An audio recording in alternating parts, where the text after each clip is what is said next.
ॐ अज्ञानतिमिरन्धस्य ज्ञानाञ्जनशलाकाय चक्षुरुन्मिलितं येन तस्मै श्रीगुरवे नमः। श्रीचैतन्यमनोभीष्टं स्थापितं येन भूतले स्वयं रूप कदा मह्यं ददाति स्वपदान्तिकं। नमो विष्णुपदाय कृष्णपृष्ठाय भूतले श्रीमते भक्तिवेदान्त स्वामिनिति नामिने। नमस्ते सरस्वते देवे गौरवाणी प्रचारिणे निर्विशेष शून्यवादी पाश्चात्य देश तारिणे। जय श्री कृष्ण चैतन्य प्रभु नित्यानंद श्री अद्वैत गदाधर शिवासादि गौर भक्तवृंद। हरे कृष्णा कृष्णा कृष्णा हरे हरे, हरे राम राम राम हरे हरे। तो हमारी चर्चा यहाँ पर थी कि किस तरह से जो है चैतन्य महाप्रभु जो है वो शंकराचार्य की जो सिद्धांत है या शंकराचार्य की जो फिलॉसफी है उसको एक्चुअली उसमें क्या क्या त्रुटियां है वो बता रहे हैं।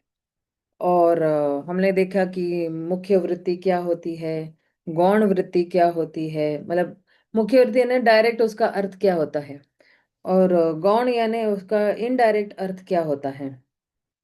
और किस तरह से जो है मुख्य वृत्ति के हिसाब से जो परम सत्य है वो कौन है, वो भगवान है, चित ऐश्वर्य परिपूर्ण है, अनुर्ध्व समान है। मतलब अनुर्ध्व समान मतलब उनसे कोई, उनको कोई मात नहीं कर सकता है या उनको कोई जो है वो हरा नहीं सकता है, उनसे ऊपर कोई भी नहीं है, इस तरह से। और हमारी चर्चा जो है यहीं पर कल जो है हमने विराम दिया था। तो अब जो है चर्चा यहाँ पर रुकी हुई थी कि जो भगवान के बारे में जो कुछ भी है, उनका नाम गुण रूप लीला ऐश्वर्य, उनके जितने भी परिकर है, ये सारे कौन है, ये सारे आध्यात्मिक है। आध्यात्मिक मतलब क्या, कि उनमें कोई दोष नहीं है, उनमें कोई त्रुटि नहीं है। वक्त उन्हें कोई मतलब जैसे ना वो वक्त के अधीन नहीं है या उन पर वक्त के पर निर्भर नहीं है। इस तरह से जो है उनके भगवान के जो परिकर है या जितने भी उनके, और या भगवान भगवान स्वयं भी, तो उनका जो शरीर है, उनके ऐश्वर्य है, उनके जितनी भी क्या कहते हैं साज सामग्री है, वो भी आध्यात्मिक है। और उनमें भी जो है आध्यात्मिक शक्तियां जो है विद्यमान है। लेकिन मायावादी मायावादी दार्शनिक क्या कहते हैं कि नहीं नहीं, ये तो जो है भगवान को कोई जो है रूप नहीं है, वो निराकार है। और ये केवल जो है जो भौतिक जो गुण हैं उनके केवल जो है ट्रांसफॉर्मेशंस हैं। लेकिन अब जो है कहते हैं कि ये जो चीज है ना ये बहुत ही अपमानजनक है भगवान के लिए। एक सेकेंड, ये चीज बहुत अपमानजनक है भगवान के लिए। तो इस श्लोक में कह रहे, तारा दोष ना ही ते हो आज्ञाकारी दास, आर ये शोने तार हय सर्वनाश। शिव जी के अवतार श्री शंकराचार्य निर्दोष है क्योंकि वे भगवान के आज्ञाकारी दास होने के कारण उनके आदेश का पालन मात्र कर रहे हैं। लेकिन जो लोग उनके मायावादी दर्शन का पालन करते हैं उनका विनाश अवश्य अवश्यम भावी है। उनकी सारी आध्यात्मिक प्रगति विनष्ट हो जाएगी। तात्पर्य में श्रील प्रभुपाद कहते हैं, मायावादी दार्शनिक व्याकरण के इंद्रजाल से अपना वेदांत ज्ञान हाँ हरे कृष्ण महोदय। हाँ प्रभु जी। 113 नंबर श्लोक चल रहा है। हाँ हाँ, 114 नंबर। 13 13। 13 तो कल प्रभु जी हमारा हो गया ना, हम लोग ने पढ़ा है यहाँ पे। 13 मुझे लगता है। हम लोग 14वें पे आए थे प्रभु जी। ओके। हाँ हाँ। मायावादी दार्शनिक व्याकरण के इंद्रजाल से अपना वेदांत ज्ञान प्रदर्शित करने में बड़े गर्व का अनुभव करते हैं, किंतु भगवत गीता में भगवान श्री कृष्ण प्रमाणित करते हैं कि ये माया अपहृत ज्ञान है, अर्थात माया के कारण वास्तविक ज्ञान से विहीन है। माया दो प्रकार की शक्तियों से अपने दो कार्य संपन्न करती है।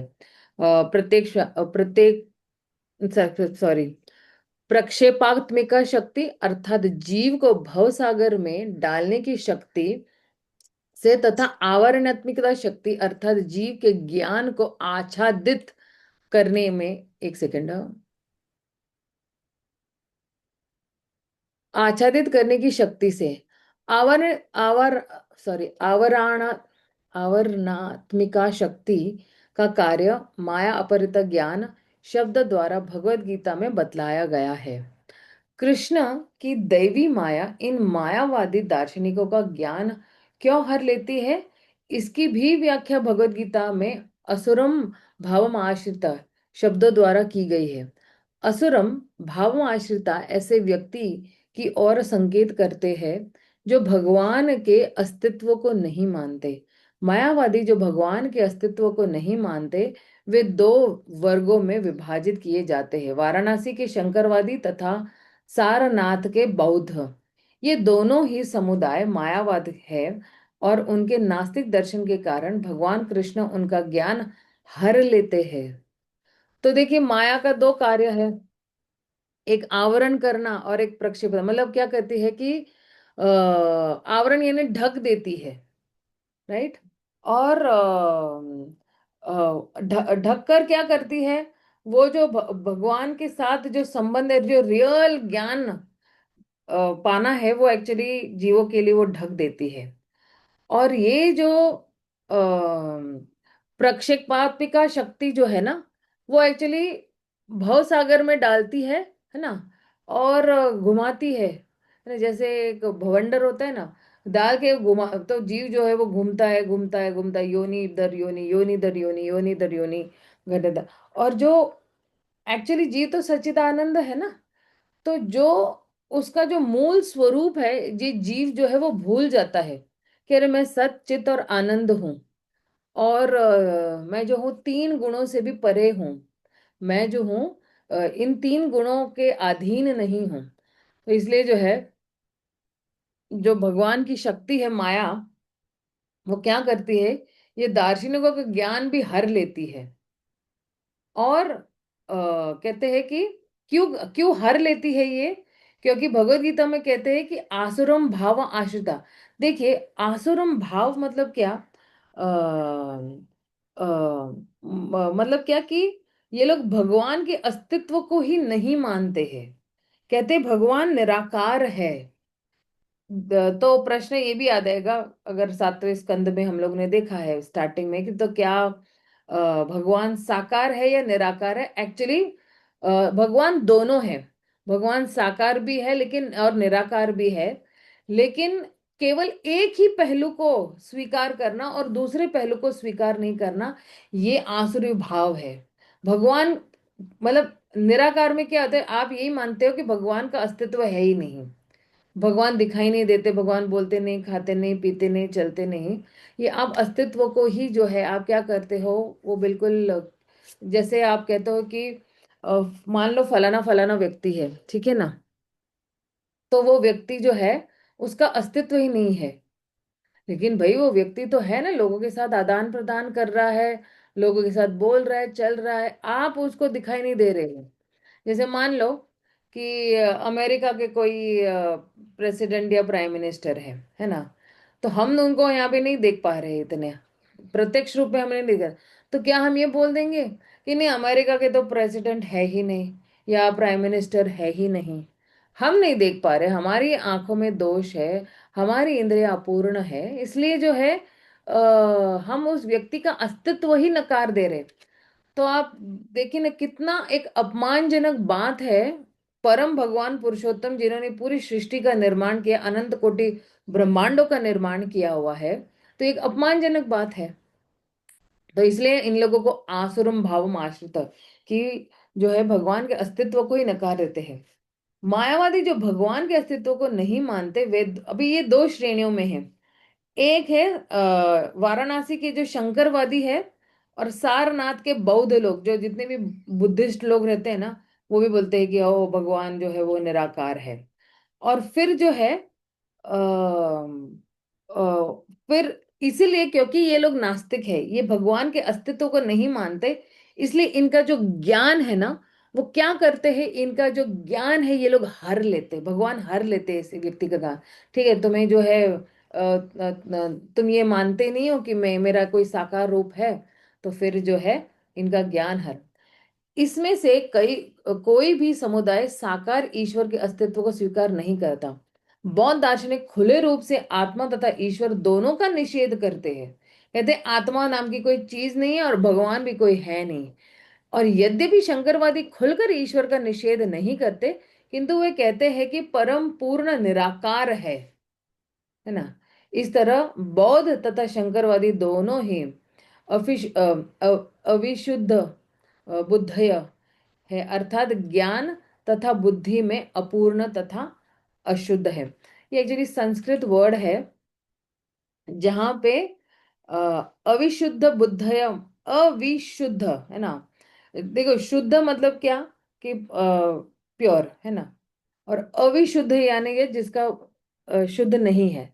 तो दोनों इनका क्या है, ये अपूर्ण है, अशुद्ध है, किसी चीज से दूषित है। सबसे विख्यात मायावादी विद्वान सदानंद, एक सेकेंड, सदानंद योगेंद्र ने वेदांत सार नामक एक पुस्तक लिखी है, जिसमें उसने शंकराचार्य के दर्शन की व्याख्या की है। और शंकर दर्शन से भी अनुयायी उसके कथनों को बड़ा महत्व देते हैं। इस वेदांत सार में सदानंद योगेंद्र ने ब्रह्मन के ज्ञान से युक्त तथा द्वैत रहित सच्चिदानंद कहा है। और वे अज्ञान को सत तथा असत से भिन्न ज्ञान मानते हैं। यह प्राय अचिंत्य है, किंतु यह तीन भौतिक गुणों का प्रतिफल है। इस तरह वे शुद्ध ज्ञान के अतिरिक्त हर वस्तु को भौतिक मानते हैं। अज्ञान का केंद्र कभी कभी सर्वव्यापी माना जाता है, तो कभी व्यक्तिगत। इस तरह उनके मतानुसार सर्वव्यापी विष्णु तथा व्यष्टि जीव दोनों अज्ञान के उत्पाद होते हैं। अब देखिए कि कितना मतलब ये है कि जब हम सही संग नहीं लेते हैं, या महान भक्तों का संग नहीं लेते, तो यही एक्चुअली दिशा रहती है कि अ, अ, भगवान के जो है सर्वव्यापी जो है, ये इस जो उनकी जो गुण है उसको मानते नहीं है। और जो है जीव और कृष्णा दोनों ही क्या है, वो कहते अज्ञानी है। तो फिर ज्ञानी कौन है, फिर आप ज्ञानी हो। तो ये एक्चुअली बहुत बड़ा अपमान है भगवान के लिए भी। सरल भाषा में सच्चिदानंद योगेंद्र का यह मत है कि चूंकि हर वस्तु निराकार है, अतः विष्णु तथा व्यष्टि आत्मा दोनों की धारणाएं अज्ञानता से उत्पन्न है। यह भी बतलाते हैं कि वैष्णवों की विशुद्ध सत्व धारणा प्रधान सृष्टि का मुख्य सिद्धांत के अतिरिक्त और कुछ नहीं है। उनकी मान्यता है कि जब सर्वव्यापी ज्ञान विशुद्ध सत्व, जो सत्व गुण का रूपांतर है, उसके द्वारा कलुषित हो जाता है, तभी भगवान की धारणा उत्पन्न होती है, जो सर्वशक्तिमान सर्वज्ञ परम शासक परमात्मा समस्त कारणों के कारण परमेश्वर आदि है। सदानंद योगेंद्र के अनुसार ईश्वर सारे अज्ञान के आगर है, अतएव भले ही वे सर्वज्ञ कहे जाए, किंतु जो सर्वशक्तिमान ईश्वर के अस्तित्व को नकारता है वह ईश्वर से बढ़कर है। अतएव उनका निष्कर्ष यह है कि ईश्वर भौतिक अज्ञान के रूपांतर है और जीव अज्ञान से आच्छादित है। इस तरह वे सामूहिक तथा व्यक्तिगत अस्तित्व को अंधकार में बतलाते हैं। मायावादी दार्शनिकों के अनुसार पूर्ण पुरुषोत्तम भगवान तथा उनके नित्य दास रूपी जीव की वैष्णव धारा अज्ञान से अभिव्यक्ति है। किंतु यदि हम भगवत गीता में दिए गए भगवान कृष्ण के निर्णय को मानते हैं, तो मायावाद मायापहृत ज्ञान या समस्त ज्ञान से विहीन माने जाते हैं, क्योंकि वे पूर्ण पुरुषोत्तम भगवान के अस्तित्व को नहीं मानते, या यह बलपूर्वक कहते हैं उनका अस्तित्व भौतिक धारणा माया से उत्पन्न है। ये असुरों के लक्षण है, जो भगवान की शक्ति को, भगवान के अनंत शक्तियों को मानते नहीं है। श्री चैतन्य महाप्रभु ने सार्वभौम भट्टाचार्य से वार्तालाप के अवसर पर कहा, जीवेर निस्तार लागी सूत्र कैल व्यास, मायावादी भाष्य सुनीले होए सर्वनाश। व्यास देव ने तो इस भौतिक जगत से बद्ध जीवों का उद्धार करने के लिए वेदांत सूत्र की रचना की, किंतु शंकराचार्य ने मनमाने ढंग से वेदांत सूत्रों को प्रस्तुत करके निश्चित रूप से मानव समाज को सबसे बड़ी हानि पहुंचाई है, क्योंकि जो भी उनके मायावादी दर्शन का अनुसरण करता है उनका सर्वनाश हो जाता है। एक्चुअली ये सर्वनाश शब्द जो है ये क्या है? सर्वनाश होना मतलब क्या कि आप योनि दर योनि जो है वो भटकते ही रहोगे।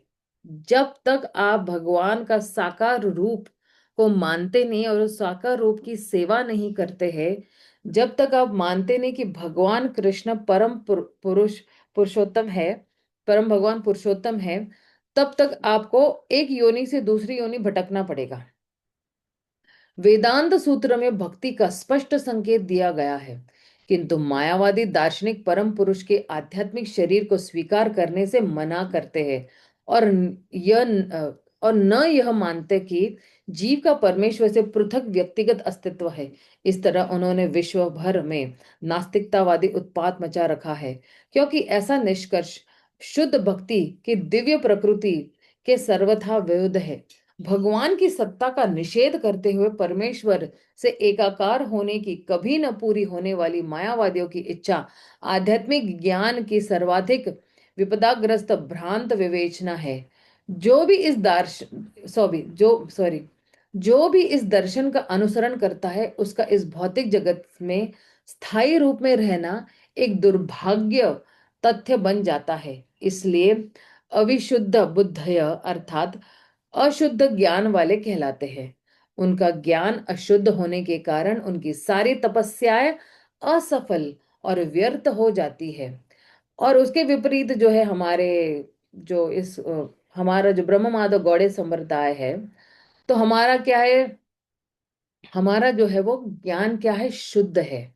और हम जो भी तपस्याएं करते हैं, सुबह 3:30 बजे उठना, मंगला आरती जप करना, ये सारी सफल हो जाती। इसलिए आप देखना विश्व भर में कृष्ण भावना भावित आंदोलन बड़ी तेजी से फैल रहा है। क्यों तेजी से फैल रहा है? क्योंकि ये जो है वो शुद्ध है। हमारा ज्ञान शुद्ध है, हमारी क्रियाएं शुद्ध है, हमारे कर्म भी शुद्ध है, हमारी जो दृष्टिकोण है वो भी शुद्ध है। और जिस भगवान को हम जो है प्रेम करते हैं वो भी जो है शुद्ध है, निर्गुण है। उनका ज्ञान अशुद्ध होने के कारण इनकी सारी तपस्या असफल है और व्यर्थ हो जाती है। इस तरह भले ही उनमें प्रथम दृष्टि में बड़े विद्वानों के रूप में सम्मानित किया जाए, किंतु अंततोगत्वा वे राजनीति, सामाजिक कार्य इत्यादि भौतिक कार्यों पर उतर उतर आते हैं। इस तरह परमेश्वर से एकाकार, अब आप देखना ना, टीवी में ही आप देखो, न्यूज चैनलों में भी देखो, ये बाबा वो बाबा, और फिर क्या करते बैठते हैं? राजनीति करते बैठते हैं। और वृंदावन में भी ऐसे मायावादी अब घूम रहे हैं एक्चुअली, जो कहेंगे ये खाओगे तो ऐसा होगा और वो खाओगे तो ऐसा होगा, और इधर से ये पानी पियोगे ये होगा और वो पानी पियोगे तो ये होगा। भगवान के बारे में कोई चर्चा नहीं हो रही, भगवान के नाम गुण रूप लीला पे कोई चर्चा नहीं हो रही है। और ऐसे लोग जो है सुबह सुबह 2:30 बजे दर्शन देने बैठ जाते हैं, या 3:30 बजे दर्शन देने बैठ जाते हैं, लाइनें लग जाती हैं इनके दर्शन के लिए सुबह सुबह। बेवकूफ लोग भी जो है बोलते ना, ढोंगी गुरु ढोंगी चेला नरक में ठेलम ठेला। इस तरह से जो है ये ढोंग का जो है क्या कहते हैं, बाजार बना के रखा हुआ है। इस तरह परमेश्वर से एकाकार होने के स्थान पर वे पुनः इस भौतिक कार्यकलापों को से एक हो जाते हैं। इसकी व्याख्या श्रीमद् भागवतम में की गई है। आरुह्य क्रूण कृ कृच्छ्रन्न परम पदम ततः पतन्त्य अधो पतन्त्य धो न धृत युष्म द ग्रह। वास्तव में मायावादी दार्शनिक आध्यात्मिक जीवन की तपस्याओं का कड़ाई से पालन करते हैं और इस तरह वे निर्विशेष ब्रह्म पद तक ऊपर उठ जाते हैं। किंतु भगवान के चरण कमलों की अपेक्षा करने के कारण वे पुनः भौतिक अस्तित्व में आ जाते हैं। पुनः मूषिक भव है ना। क्योंकि ब्रह्म ज्योति में भी जो है, ब्रह्म ज्योति में अगर वो जाते भी है या जो है निर्विशेष ब्रह्म उनको प्राप्त भी होता है, लेकिन वहां पे भी जो है वो शाश्वतता नहीं है। वहां पे भी जो है वो क्या आ जाता है, वो वापस वापस नीचे आ जाता है। ओके, आगे फिर क्या कहते हैं। प्राकृत करिया माने विष्णु कलेवर, विष्णु निंदा आर नाही इहार ऊपर। तो कह रहे जो व्यक्ति भगवान विष्णु के दिव्य शरीर को भौतिक प्रकृति से बना मानता है, वो भगवान के चरण कमलों में सबसे बड़ा अपराधी है। इससे बढ़कर पूर्ण पुरुषोत्तम भगवान की अन्य कोई निंदा नहीं है। कितनी मतलब ये कि भगवान का रूप ही नहीं है, कितना मतलब, और भगवान का शरीर भौतिक प्रकृति से बना है। तो ये बहुत ही क्या कहते हैं, अपमानजनक बात है भगवान के लिए। श्रील भक्ति सिद्धांत सरोज ठाकुर गोस्वामी बतलाते हैं कि परम सत्य का विविधता पूर्ण साकार स्वरूप विष्णु तत्व है, और इस ब्रह्मांड का सृजन करने वाली भौतिक शक्ति विष्णु की शक्ति है। सुजातात्मक शक्ति मात्र भगवान की शक्ति है। किंतु मूर्ख लोग यह निष्कर्ष निकालते हैं कि भगवान ने अपने आप को निराकार रूप में वितरित किया है, अतएव उनका कोई पृथक अस्तित्व नहीं है। किंतु निराकार ब्रह्म की न तो कोई शक्ति हो सकती है, न ही वैदिक साहित्य बतलाता है कि माया किसी अन्य माया द्वारा आच्छादित होती है। फिर भी विष्णु माया परास्य शक्ति से सैकड़ों हजारों संदर्भ मिलते हैं। भगवत गीता में कृष्ण मम माया का उल्लेख करते हैं, है ना। मम माया दुरत्यया, माया का नियंत्रण पूर्ण पुरुषोत्तम भगवान द्वारा होता है। ऐसा नहीं है कि वे माया द्वारा आच्छादित हो, अतएव भगवान विष्णु भौतिक शक्ति की उपज नहीं हो सकते। वेदांत सूत्र के प्रारंभिक में ही कहा गया है कि जन्मादि यस्य यत, जिससे यह इंगित होता है कि भौतिक शक्ति माया भी परम ब्रह्म से अद्भुत है। तो फिर वे माया के किस तरह आच्छादित हो सकते हैं।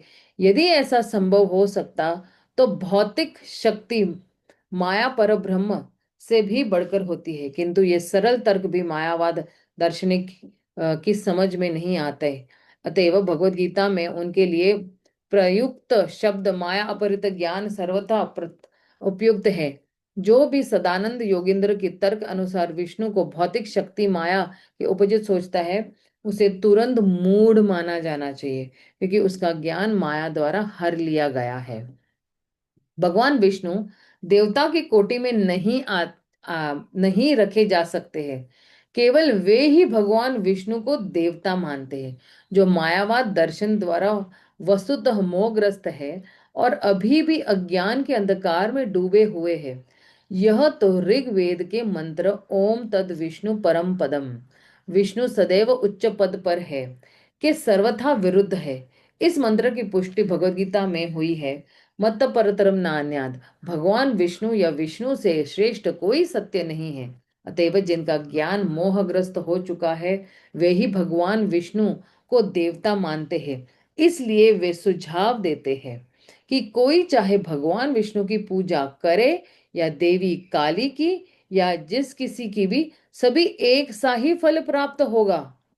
यह एक मूर्खतापूर्वक निष्कर्ष है जिससे भगवत गीता में स्वीकार नहीं किया, क्योंकि उसमें स्पष्ट कहा गया यंति देवव्रत देवान, अगर देवता की पूजा करोगे तो आप देवलोक में, यंति माद्य जिनो अपि माम, देवताओं के उपासक क्रमश देवताओं के लोगों को जाएंगे, किंतु परम भगवान के भक्त वापस उनके घर भगवान के धाम को लौट जाएंगे।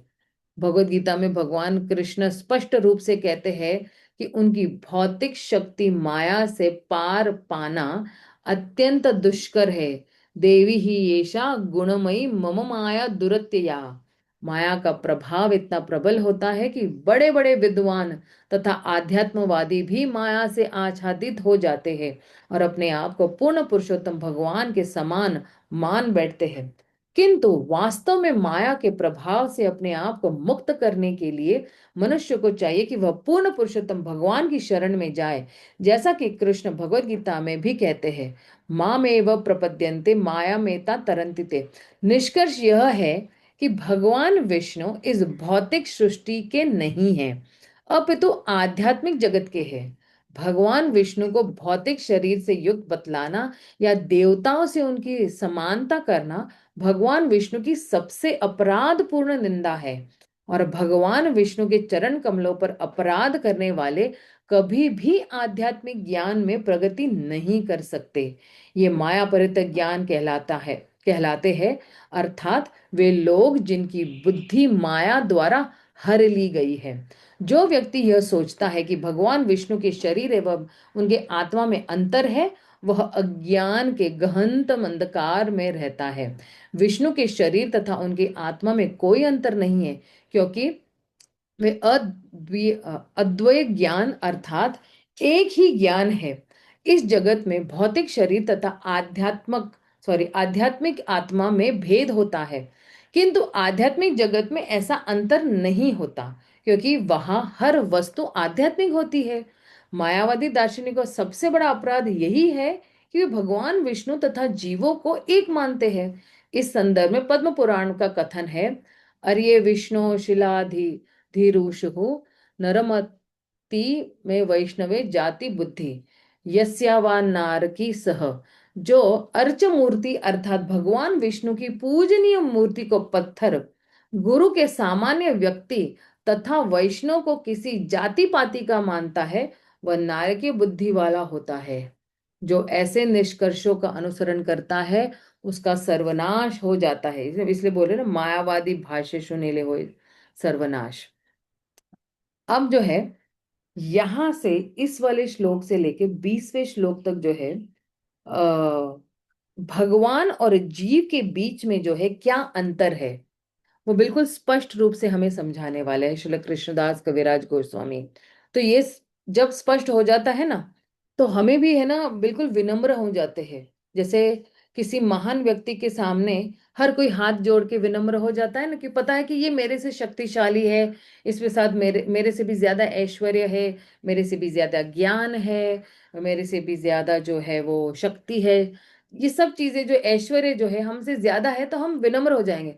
तो भगवान तो जो है पूर्ण ऐश्वर्य, 100% ऐश्वर्य जो है उनके पास है। और अगर वो ऐश्वर्य भगवान ने बांटे भी, फिर भी उनके पास उतना ही ऐश्वर्य रहता है। अगर मान लो भगवान ने अपनी सारी धन दौलत जो है वो बांट दी, लेकिन फिर भी जो है उनके पास जो है जो वो ऐश्वर्य जो है वो खत्म नहीं होता है। इसको कहते 100% भगवान में है। जैसे ओम पूर्णमदम पूर्णमिदम पूर्णात पूर्णमुदच्यते पूर्णस्य पूर्णमादाय पूर्णमेवावशिष्यते।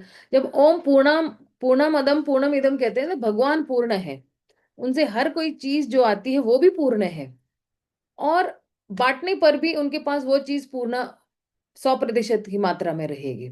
इस तरह से। तो आइए देखते हैं जरा 16वां श्लोक। ईश्वरेर तत्व येन ज्वलित ज्वलन जीवेर स्वरूप यैछे स्फुरिल स्फुरलिंगेर कण। भगवान प्रज्वलित महान अग्नि के समान है, और सारे जीव उस अग्नि की छोटी छोटी चिंगारियों के समान है। ये जो है ना, मुझे याद है, मैं अपने जब जब बहुत पहले काल मतलब पहले करती थी, तो मुझे यही समझाया गया था। तो बोले यही आप है ना, मतलब शिक्षा गुरु ने कहा था कि आपको ये पता है ना, बस अब बार बार सबको यही बताते जाओ कि हम भगवान का अंश है, हम भगवान का अंश है, भगवान का अंश है। तो एक जैसे फुलझड़ी होती है ना, तो फुलझड़ी में से छोटी छोटी चिंगारियां कैसे निकलती है, तो उसी तरह हम भी भगवान का अंश ही है। यद्यपि चिंगारियां तथा अग्नि दोनों ही अग्नि है, और दोनों में जला देने की शक्ति रहती है, किंतु उन दोनों की जलाने की शक्तियां समान नहीं होती है। जैसे फुलझड़ी है ना। तो फुलझड़ी तो अपना मेन पावर हाउस है ना, वहां से ही तो सब चिंगारी निकले।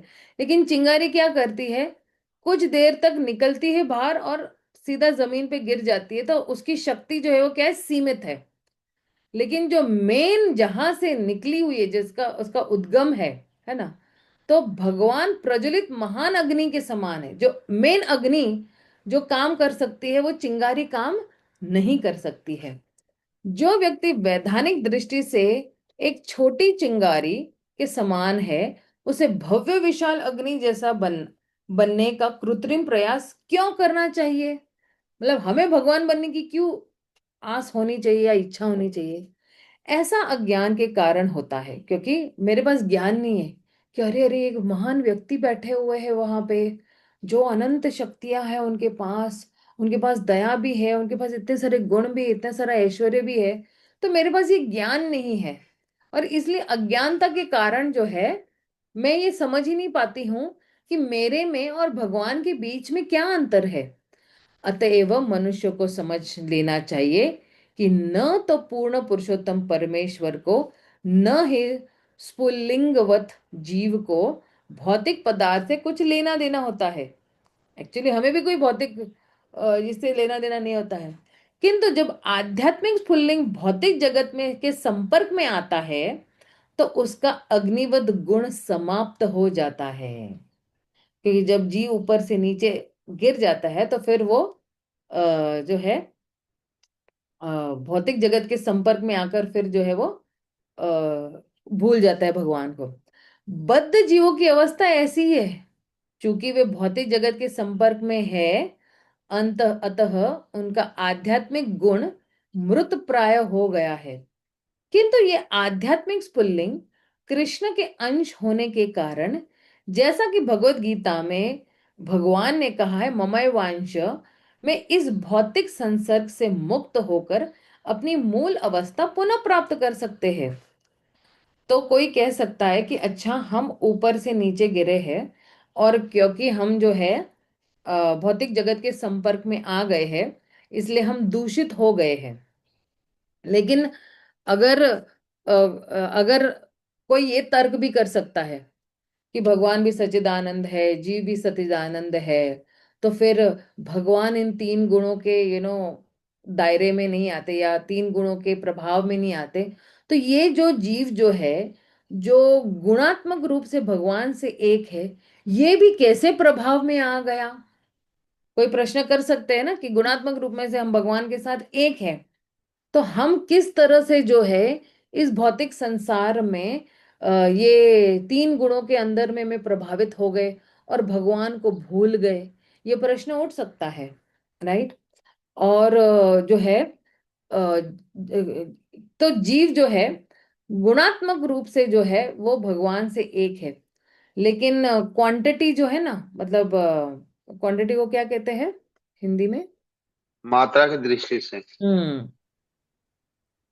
हम मात्रा की दृष्टि से जो है भगवान से एक नहीं है, और इसलिए जो है हम जब जैसी भौतिक संपर्क में आते हैं, तो हम दूषित हो जाते हैं। लेकिन फिर से अगर हम भगवान की उस, देखिए, क्योंकि हमने भौतिक प्रकृति का संग लिया ना, तो हम भौतिक जगत के संपर्क में आके हम दूषित हो गए। लेकिन फिर से अगर हम उस आध्यात्मिक जगत में जाना चाहते हैं, तो हम आध्यात्मिक व्यक्ति का अगर संग लेंगे, तो उस धाम तक पहुंच पाएंगे। जैसे हम, भगवान जो है वो आध्यात्मिक है, वो एक व्यक्ति है। यहाँ पे भी ये भौतिक प्रकृति एक व्यक्ति है, तो इस भौतिक प्रकृति का संग लिया तो हम नीचे आ गए। लेकिन हम फिर से अगर हम जो है भगवान के अगर आध्यात्मिक जो स्पुल्लिंग है उसका अगर हम जो संग लेंगे, भगवान का संग लेंगे, और ऐसे ऐसे भक्तों का भी संग लेंगे जो भौतिक प्रकृति के तीन गुणों से प्रभावित नहीं है, तो फिर जो है हम अपनी मूल अवस्था, जीवेर स्वरूप कृष्णेर नित्य दास, उस अवस्था पर पुनः हम जो है वापस स्थित हो सकते हैं। यह शुद्ध दार्शनिक ज्ञान है। भगवत गीता में आध्यात्मिक पुल्लिंगों को सनातन कहा गया है। अतएव भौतिक शक्ति अर्थात माया उनकी वैधानिक स्थिति को प्रभावित नहीं कर सकती है। तो देखिए, अगर हम सनातन है, राइट, हम सनातन है, और भगवान भी सनातन है।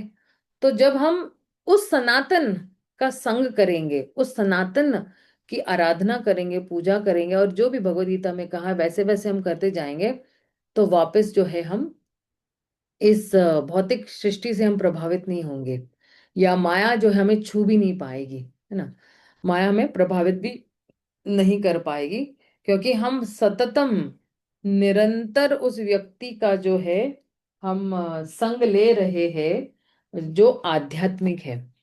तो हमने ना वो एक चुंबक का उदाहरण हर बार सुना होगा आचार्यों के मुख से या हमारे वर्तमान आचार्यों के मुख से, कि अगर कोई चुंबक जो है लोहे को चिपकता है, तो कुछ देर के बाद वो लोहा भी एक दिन चुंबक हो जाता है, क्योंकि चुंबक की जितनी भी शक्ति है वो उस लोहे में आ जाती है, राइट।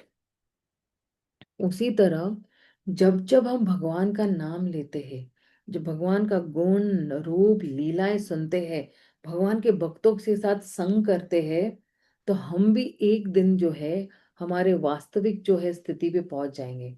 अभी मेरे पास जो है काम क्रोध मद मोह लोभ है, लेकिन जैसे जैसे भगवान का संग, भगवान की सेवा, भक्तों का संग, भगवान का श्रवण, भगवान के बारे में श्रवणम करते जाएंगे, वैसे वैसे जो है हम जो है वो आध्यात्मिक जो है अपनी अवस्था को पुनः प्राप्त करेंगे।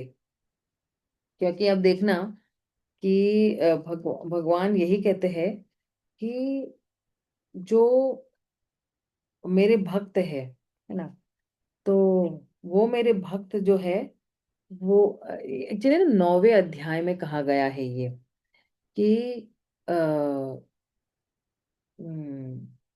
वो कौन सा है वो श्लोक, 13वां श्लोक है मेरे ख्याल से, हाँ। कहते हैं कि महात्मा नास्तु माम पार्थ दैवम प्रकृतिम आश्रितः भजति अनन्य मनसो ज्ञात्वा भूतादिम अव्ययम। तो कहते हैं कि जो लोग इस इस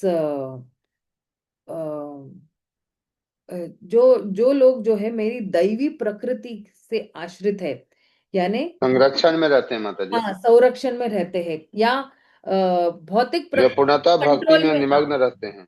भौतिक प्रकृति के कंट्रोल में नहीं रहते हैं। हम्म। और उनसे जो है वो क्या है, वो क्या है, भ्रम में नहीं रहते उसके। और हाँ। और ये कौन है, ये महात्मा लोग जो है। तो फिर जो है वो मेरी जो भक्ति है ना, भजंती अनन्य मनसो, किसी भी जो है मन विचलित हुए बिना, कोई भी डिस्ट्रैक्शन के बिना जो है ये मेरी भक्ति करते हैं। और उनके पास क्या ज्ञान है, ये ज्ञान यही है कि ज्ञात्वा भूतादिम अव्ययम। उनके पास है कि भगवान का ये जो मनुष्य शरीर है, यही सभी कारणों का कारण है, और ये अव्ययम है, इसका नाश नहीं हो सकता है, ये पूर्णतया आध्यात्मिक है। ये मेरे भक्तों को अच्छी तरह से पता है।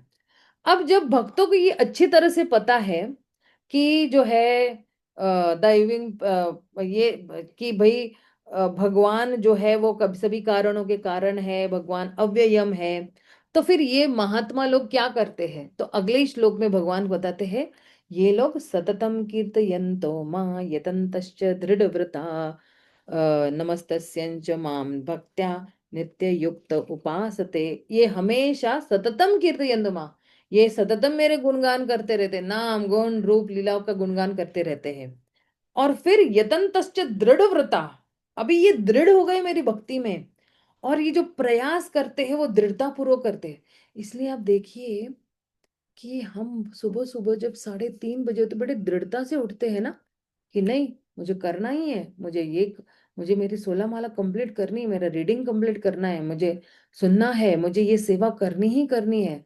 और उस सेवा में निरंतर हम दृढ़ होते जाते हैं। मान लो किसी को विग्रह सेवा में रुचि है, तो वो विग्रह सेवा सालों साल करते रहता है, उसमें उसको कहीं है ना बोरिंग नहीं लगता है उसको, या वो जो है वो ये नहीं हो जाता है कि चलो आज करूंगा कल नहीं करूंगा, नहीं, वो सततम करते रहता है, वो दृढ़ता से वो करते रहता है। या किसी को पुस्तक वितरण करना है, तो रोज निरंतर पुस्तक वितरण करते जाएगा वो।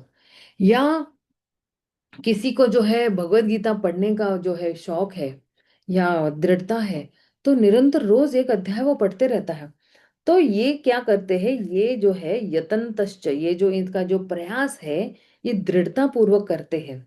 और फिर जब ये दृढ़ता पूर्वक जब ये सब करते हैं तो फिर क्या करते हैं, नमस्तस्यंच माम भक्त्या, ये मेरे सामने झुक जाते हैं, नमन करते हैं। और मेरे सामने नमन कैसे करते, बड़ी भक्ति भावना से नमन करते हैं कि अरे आप भगवान जो है, आप सभी कारणों के कारण है, आप अव्ययम है, और बस आपका और मेरा जो है शाश्वत रिश्ता है। मैं आपका दास हूँ, मुझे पता चल गया कि जीवेर स्वरूपे नित्य कृष्ण दास, मैं आपका दास हूँ। और नित्य युक्त उपासते, नित्य, ये नहीं कि आज किया कल नहीं किया, हर वक्त, है ना। ये जो है उपासते, ये भगवान की क्या करते हैं, उपासना करते हैं। तो ये भगवान के जो है, ये भगवान के या इनको महात्मा कहा जाता है, या तो भगवान के अनन्य भक्त जो निरंतर भगवान की भक्ति करते रहते हैं। फिर अब यहाँ पे आगे क्या है, कुछ लोग तर्क कर सकते हैं कि आध्यात्मिक स्फुल्लिंग को उत्पन्न करने की आवश्यकता ही क्या है। इसका उत्तर इस प्रकार दिया जा सकता है, परम भगवान सर्वशक्तिमान है, अथवा उनके पास असीम तथा सीमित दोनों शक्तियां होती है। सर्वशक्तिमान का यही अर्थ है, शक्ति सर्वशक्तिमान होने के लिए उन्हें असीम शक्तियों को ही नहीं, वरन सीमित शक्तियों की भी आवश्यकता रहती है। इस तरह अपनी सर्वशक्तिमत्ता प्रदर्शित करने के लिए वे दोनों का प्रदर्शन करते हैं। जीवों को सीमित शक्ति प्रदान की जाती है, यद्यपि वे भगवान के ही अंश है।